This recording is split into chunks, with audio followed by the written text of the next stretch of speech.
जय हिंद प्यारे बच्चों। बच्चों आज का वीडियो बहुत ही खास है। खास इसलिए है कि एनडीए फर्स्ट 2023 की वैकेंसी आ चुकी है।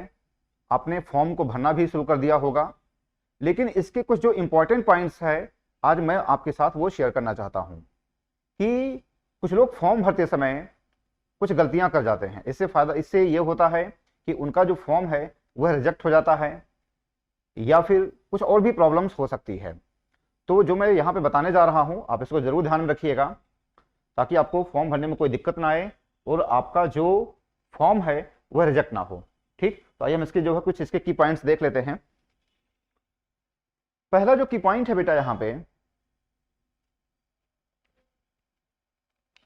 अब जो है अब आपको ऑनलाइन रजिस्ट्रेशन आपको हमेशा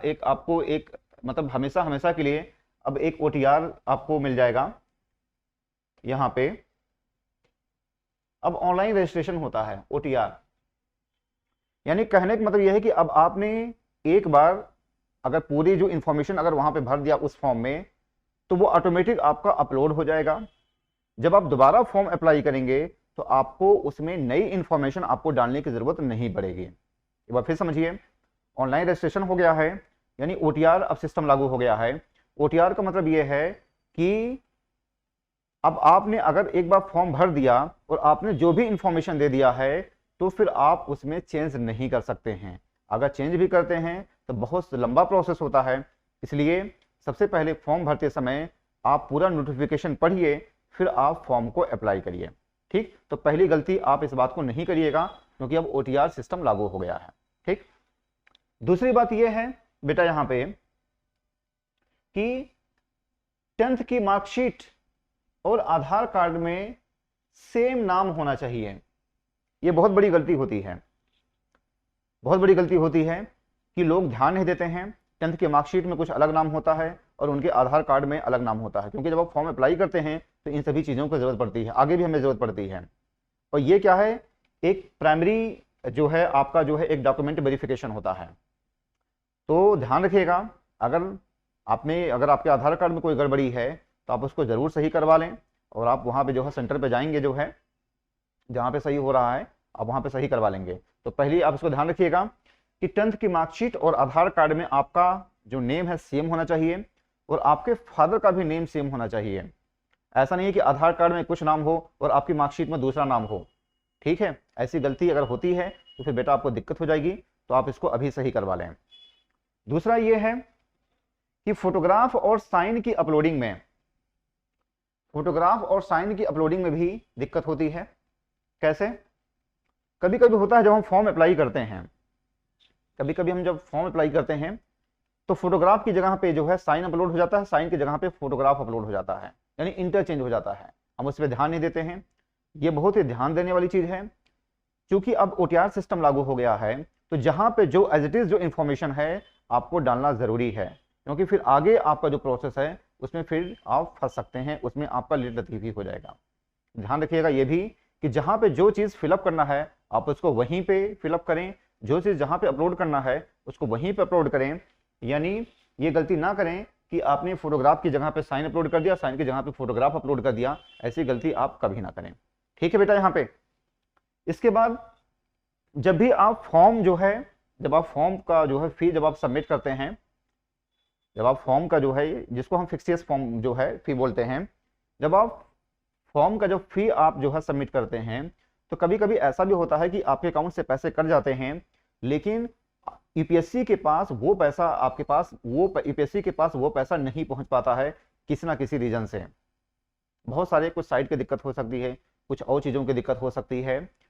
तो आप मेरी बात समझ रहे हो जो मैं कहना चाह रहा हूँ। कभी कभी ऐसा होता है कि आपके अकाउंट से पैसे डिडक्ट हो जाता है, लेकिन जो यूपीएससी का जो बैंक है उसके पास वो सबमिट नहीं हो पाता है।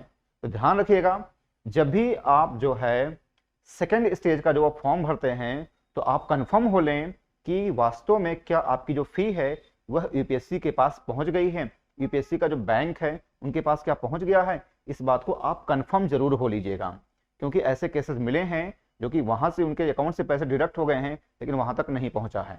ठीक, तो आप इसको जरूर ध्यान रखेंगे, ये बहुत कॉमन चीज है।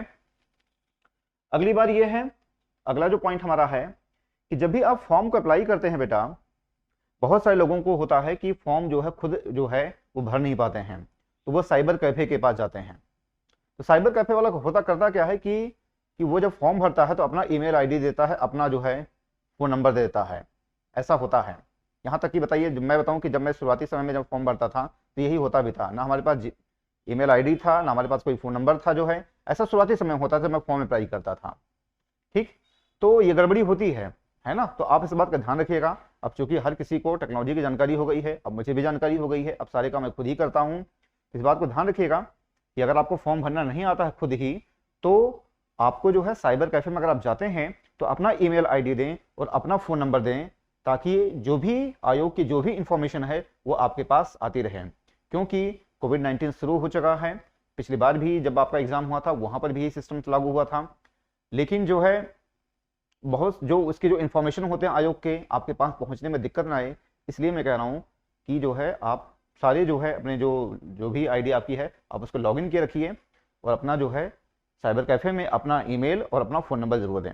ठीक है बेटा, तो ये इतने कुछ पॉइंट्स से आप इनको ध्यान में रखेंगे जो मैंने यहाँ पे बताया है कि फॉर्म को बहुत ही सावधानी पूर्वक आप भरें और कोई भी गलती ना करें। जहाँ पे जो इन्फॉर्मेशन हो आप उसको कंप्लीट भरें, पूरी आप जो है नोटिफिकेशन पढ़ करके जाएं, कोई भी आप अधूरी जानकारी ना दें वहां पे फॉर्म भरते समय, वरना फिर आपको आगे दिक्कतों का सामना करना पड़ सकता है। अपना आधार कार्ड सेम करवाइए और आपकी मार्कशीट में सेम होने चाहिए नंबर वगैरह जो है। फीस का भी मामला देखिए। बाकी मैंने बताया है कि साइबर कैफे वाली जो बात है, ठीक है, हाँ वो ये वही बहुत बड़ा मेजर फॉल्ट होता है, जो हम जो है साइन और फोटो जो हमारा इधर उधर हो जाता है। ठीक, तो ये इसके कुछ प्राइमरी पॉइंट्स हैं, आप इसको ध्यान रखिए फॉर्म भरते समय, और अगर आप इससे बचते हैं, यकीन मानिए आपका फॉर्म रिजेक्ट होने से बच जाएगा और आप आसानी से एग्ज़ाम दे सकते हैं। क्योंकि समय हमारे पास ज़्यादा कीमती है, हमारे लिए टाइम बहुत ज़्यादा कीमती है, तो हमें टाइम को किल नहीं करना है। हमें इन सभी जो भी यहाँ पे बताई गई हैं पॉइंट्स, आपको फॉर्म भरते समय इन सभी चीज़ों को ध्यान में रखना है। ठीक है बेटा, चलो आज बस यहीं तक, बाकी मिलते हैं अपने नेक्स्ट वीडियो में। थैंक यू, जय हिंद, जय भारत।